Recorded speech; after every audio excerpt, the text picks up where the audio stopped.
کړی قدم یا وکړی لار ملګرو راځي چې دا وکړو اقرار ملګرو وزیر اعظم به عمران خان جوړو مونږ به یو نوې پاکستان جوړو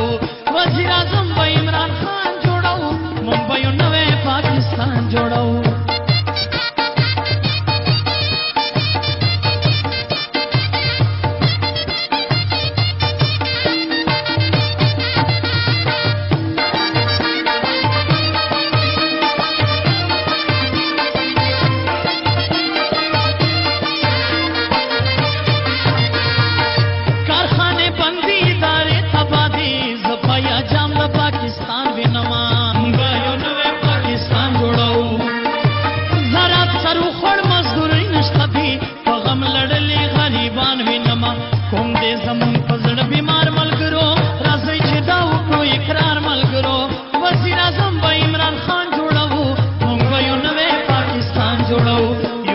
قدم یا وکړی لار ملګرو راځي چې دا